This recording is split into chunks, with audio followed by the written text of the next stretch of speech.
প্রেম আর বিরহ জীবনের দুইটি বিশেষ অঙ্গ। প্রেমের সোনার কাঠির ছোঁয়ায় যে ব্যক্তি সুখের উচ্ছ্বাস থাকে, বিরহে থাকে তার অনন্ত বেদনার ছাপ। অথচ যুগে যুগে প্রেম আর বিরহ উভয় বিষয়কেই কবিরা প্রাকৃতিক নানান উপমার আভরণে উপস্থাপিত করেন। তেমনই একটি বাংলা সাহিত্যের অসামান্য কবিতা হল শতনাগিনীর পাকে।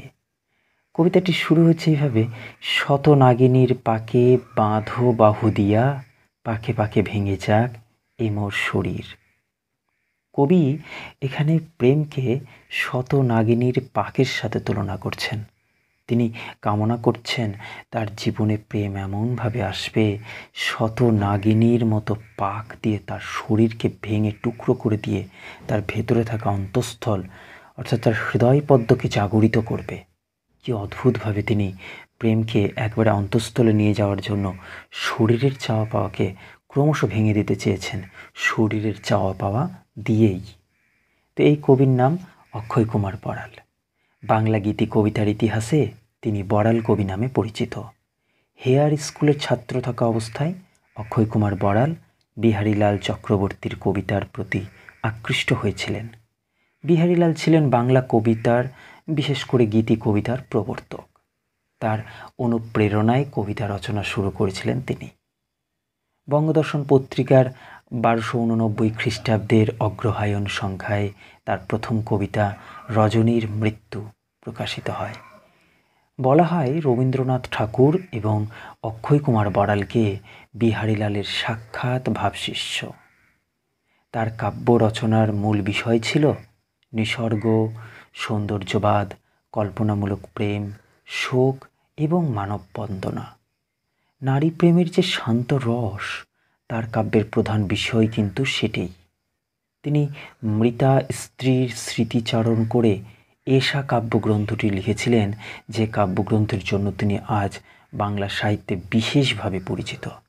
এছাড়াও তার অনেকগুলো কাব্যগ্রন্থ রয়েছে, যেমন প্রদীপ, কনকাঞ্জলি, ভুল, শঙ্খ, এশা, চণ্ডীদাস। এই কনকাঞ্জলি কাব্যগ্রন্থটি প্রকাশিত হয়েছিল 1885 খ্রিস্টাব্দে এবং এই কনকাঞ্জলি কাব্যগ্রন্থেরই অন্তর্গত একটি কবিতা হল শতনাগিনীর পাকে। কবিতাটির শুরুটি এরকম: শতনাগিনীর পাকে বাঁধো বাহু দিয়া, পাকে পাকে ভেঙে যাক এ মোর শরীর। এর ঊর্ধ্বপঞ্জর হতে হৃদয় অধীর, পড়ুক ঝাঁপাই তব সর্বাঙ্গ ব্যাপিয়া। প্রথমে এর 2 লাইন পড়ার পর পাঠকের মনে হতে পারে যে এই কবিতাগুলির মধ্যে একটা যে উচ্ছ্বাস বা তরঙ্গ আছে সেটা বেশ উচ্ছৃঙ্খল, যেখানে তিনি বলছেন যে শতনাগিনীর পাক, আবার বলছেন পড়ুক ঝাঁপাই। এইসব শব্দ কোথাও যেন একটা উচ্ছৃঙ্খলতার জন্ম দিচ্ছে, কিন্তু এরকম কোনো বিষয় নাই।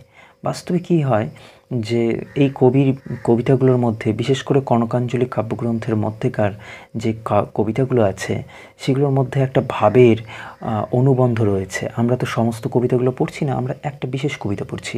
সেই বিশেষ কবিতাটার শুরুর দিকটা যখন বলছে যে শতনাগিনীর পাকে বাঁধো বাহু দিয়া, পাকে পাকে ভেঙে যাক এ মোর শরীর, সেখানে কিন্তু প্রেমের কোনো লালসা নেই, আছে সেখানে আত্মবিসর্জন, যেখানে কবি স্বয়ং নিজের শরীরকে ভেঙে দিয়ে প্রেমের একেবারে অন্তঃস্থল, হৃদয়ের অন্তঃস্থলে প্রেমকে নিয়ে যেতে চাইছে, যেখানে কখনোই তীব্র কামগন্ধ নেই। বরং বিশেষ করে কি হয় যে এই যে ভাবনাটা, যেখানে বলছেন তিনি পড়ুক ঝাঁপাই তব সর্বাঙ্গ ব্যাপিয়া, হেরিয়া পূর্ণিমা শশী টুটিয়া লুটিয়া, এই ধরনের কথাও আমরা পাবো। সেইখানে কিন্তু দেখতে পাবো যে একটা ভাবের স্বচ্ছ আর অনাবিল ধারা রয়েছে, সেখানে গতি আছে কিন্তু কোনো আবর্ত নাই, আবার কি উচ্ছ্বাস আছে কিন্তু কোনো প্রকার কোনো তরঙ্গ নাই, সংযম আছে কিন্তু উচ্ছৃঙ্খলা নাই। এই জায়গা থেকে কোথাও যেন আমরা বুঝতে পারি যে প্রকৃতি, সৌন্দর্য আর প্রেম, এই তিনের বন্ধনে কবি নির্মাণ করেছেন শতনাগিনীর পাকে কবিতাটিকে। প্রেমের তীব্র আবেগ এখানে শতনাগিনীর পাক হয়ে গেছে। এই পাকে কবির শরীর যদি ভেঙেও যায় তাতে কবির খেদ নেই, বরং অসীম তৃপ্ততা রয়েছে। প্রেমের বাহুবন্ধন আর তীব্র আলিঙ্গনে শারীরিক কামনা বাসনা গৃহ হতে শান্তরসের স্রোত প্রবাহ করতে চেয়েছেন তিনি, যেখান থেকে বুকের পাঁজর থেকে হৃদয়ের সমস্ত সুপ্ত কামনাকে বাহিরে এনে তীব্রভাবে ছড়িয়ে দিতে চেয়েছেন তিনি সর্বাঙ্গে। যেখানে তিনি আবার এই কথাও বলছেন, হেরিয়া পূর্ণিমা শশী টুটিয়া লুটিয়া। হেরিয়া মানে দেখা, খুবিয়া প্লাবিয়া যথা সমুদ্র অস্থির। কি অদ্ভুত কথা! অর্থাৎ পূর্ণিমার চাঁদকে দেখে যেভাবে সমুদ্র অস্থির হয়ে ওঠে, ক্ষুব্ধ হয়ে ওঠে, লাফিয়ে ওঠে, বসন্তে বনান্তে যথা দুরন্ত সমীর। সমীর হলো বাতাস। বসন্তকালে বনের মধ্যে যখন দুরন্ত সমীর সারা ফুলবন দলি নহে তৃপ্ত হিয়া, সারা ফুল বনের মধ্যে দিয়ে যখন বাতাস বয়ে যায় বসন্তকালে, তখনও যেন সমস্ত ফুলগুলোকে দোলা দিয়েও বাতাসের তৃপ্তি হয় না। তেমনই কবির প্রাণ, কবির মন প্রেমিকাকে কেন্দ্র করে এই প্রেমের বোঝা যেন ক্রমশ ভারী হয়ে উঠছে। কবির আবেগ আরও বৃদ্ধি পাচ্ছে, কবি সন্তুষ্টি কোথাও পাচ্ছেন না, অথচ তিনি জানেন শান্ত হৃদয়ের মধ্যেই সমস্ত আবেগকে শান্ত করা যায়, সমস্ত কামনা বাসনাকে শান্ত করা যায়। তাই তো তিনি বলছেন, কবি বাস্তব আর স্বপ্নের দ্বন্দ্বে একেবারেই পড়তে চাননি, বরং মিলনের চঞ্চল সুখকে প্রতিষ্ঠা দিতে চেয়েছেন কবিতায়।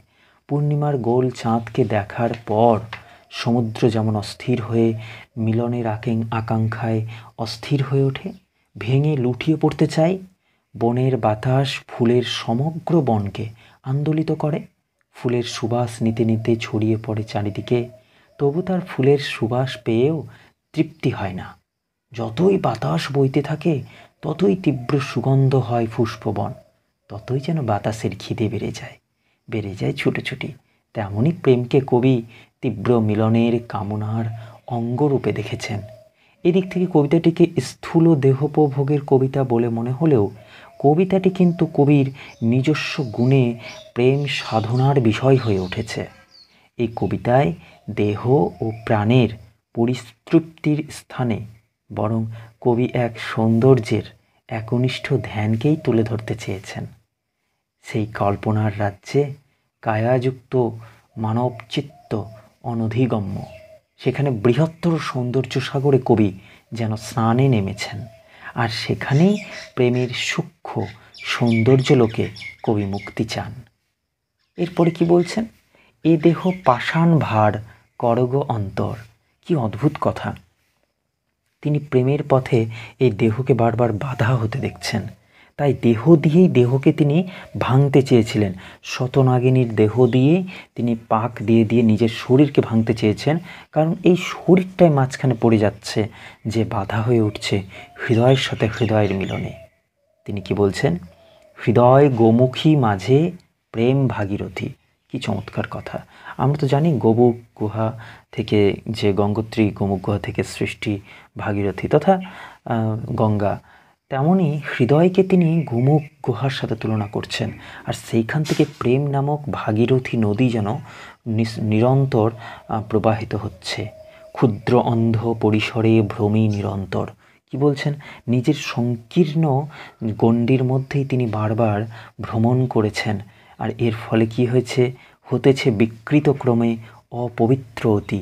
এবং এর ফলে কি হচ্ছে, জীবনের চার দেওয়ালের মাঝখানে পড়ে আমাদের ইচ্ছাগুলো, কামনা বাসনাগুলো ক্রমশ যেন এমন স্থূল হয়ে ওঠে, এমন মোটা প্রকৃতির বা একটু ক্ষুধার্ত প্রকৃতির হয়ে ওঠে, যে আমরা আমাদের হৃদয়ের চেতনাকে জাগরিত করার সুযোগই পাই না। তাই তিনি বলছেন, হৃদয়ের এই অন্ধ ক্ষুদ্র অংশে বারবার ঘুরতে ঘুরতে তিনি যেন ক্রমশ পবিত্র থেকেই অপবিত্র হয়ে উঠছেন, তিনি ক্রমশ বিকৃত হয়ে উঠছেন, অর্থাৎ একটু অন্যরকম, যেমনটা তিনি মন থেকে হয়তো চান না। আলোকে পুলকে ঝরি তুলি কলস্বর করুক তোমারে চির স্নিগ্ধ শুদ্ধমতি। কি অদ্ভুত কথা! তিনি আবারও বলছেন যে চারিদিকে আলো আর পুলক অর্থাৎ আনন্দে ঝরি তুলি কলস্বর তিনি কথা বলতে চান। তিনি কি বলছেন? তোমাকে চিরস্নিগ্ধ আর শুদ্ধমতি করুক আমার ভালোবাসা। তাহলে কি হলো বিষয়টি? এখানে কিন্তু একটা চিন্ময়ী প্রেমের অনুসরণ কবি করেছেন। তা বাস্তবে শরীরই নয়, বরং অনেক বেশি উপলব্ধির। কল্পনার সঙ্গে কবির সংযোগ ক্রমেই যেন ফুরিয়ে আসছে। ভাবাবেগে পথ হারাচ্ছেন কবি। এই ব্যর্থতায় কবি প্রাণে আক্ষেপ আর বেদনা জাগিয়ে তুলেছে। অর্থাৎ এখানে যে প্রেম আছে সেটা কিন্তু একটা স্মৃতির প্রেম। অর্থাৎ এটাকে যদি বলা যায় যে একটা স্বপ্নের প্রেম, তাহলে বললে ভালো হয়। যেখানে কিন্তু তিনি বুঝতে পারছেন যে তার ক্রমশ ইচ্ছা শক্তিগুলো ফুরিয়ে আসছে, কল্পনার সঙ্গে কবির সংযোগ ফুরিয়ে আসছে। যেখানে তিনি বলছেন, এ দেহ পাষাণ ভার করগ অন্তর। আমাদের শরীর মাঝে মাঝে বাধ্য করে আমাদেরকে কল্পনার জগৎ থেকে সরে আসতে। এখানেও ঠিক সেই ব্যাপারটাই ঘটেছে। তারপরেই তো তিনি বলছেন যে হৃদয় সমুদ্রে ঝড় ওঠে, বিহারীলালের নিশান্ত সঙ্গীতে বর্ণনাতেও কিন্তু সূক্ষ্মতা, উপমার যে কোমলতা, চিত্ররূপের যে সুষমা লক্ষ্য করা যায়, তা কিন্তু কবি অক্ষয় কুমার বড়ালের কলমে পায় একটা নতুন স্নিগ্ধরূপ। তিনি বলেন, হৃদয় গোমুখী মাঝে প্রেম ভাগীরথী, ক্ষুদ্র অন্ধ পরিসরে ভ্রমি নিরন্তর। যাই হোক, এইভাবে কবিতাটির শেষের দিকে এগোয় আর দেখা যায় কবির এই কবিতায় অতৃপ্তি একেবারেই নাই, বরং পিপাসা আছে ভরপুর। অক্ষয় গীতি কবিতায় কিন্তু আশা আছে, কোথাও আকাঙ্ক্ষা নাই। কারণ আশা মানুষকে বাঁচায়, আকাঙ্ক্ষা ক্রমশ মানুষকে জটিল থেকে জটিল জীবনের মধ্যে প্রবেশ করায়। তো এই রকম একটা জীবনে, এই রকম একটা কবিতার মধ্যে বাসনা আছে, কিন্তু কোনো লালসা নাই। অর্থাৎ কামনা বাসনা থাকে একটা নতুন ভবিতব্যের, কিন্তু তার জন্য যে একটা ক্রমশ একবারে লালসা থাকবে যে পেতেই হবে, এরকম কোনো ব্যাপার নেই। অর্থাৎ আশা আকাঙ্ক্ষা থেকে খানিকটা পৃথক, যেমন দুটোর কোনোটিই যেমন কামনাহীন নয়। অথচ আশায় কেবলমাত্র বাসনা থাকে আর কামনায় থাকে লালসা। কবি সমগ্র কবিতা জুড়ে বাস্তব জীবনের মধ্যে যেন প্রেমের রাজসিংহাসন স্থাপন করেছেন, এবং কবি চেতনার ভাগবত উপলব্ধি অক্ষরে অক্ষরে ফুটে উঠেছে। তাই তো তিনি বলতে পেরেছেন, আলোকে পুলকে ঝরি তুলি কলস্বর, করুক তোমারে চির স্নিগ্ধ শুদ্ধমতি। যাই হোক, আজকের আলোচনাটি এতটুকুই। শতনাগিনীর পাকে কবিতাটি অক্ষয় কুমার বড়ালের লেখা। এই কবিতাটির আলোচনা যদি আপনাদের ভালো লেগে থাকে তাহলে অবশ্যই ভিডিওটিকে সাপোর্ট করুন, লাইক করুন, শেয়ার করুন, কমেন্টস করুন। আর যদি কোথাও কোনো সমস্যা থাকে তাহলে কমেন্টসে বলতে পারবেন। আর যদি চ্যানেলে নতুন হয়ে থাকেন তাহলে অবশ্যই চ্যানেলটিকে সাবস্ক্রাইব আর বেল আইকনটি প্রেস করে দিয়ে অবশ্যই পাশে থাকবেন। ধন্যবাদ। দেখা হবে আবার নতুন ভিডিওতে নতুন আলোচনা নিয়ে।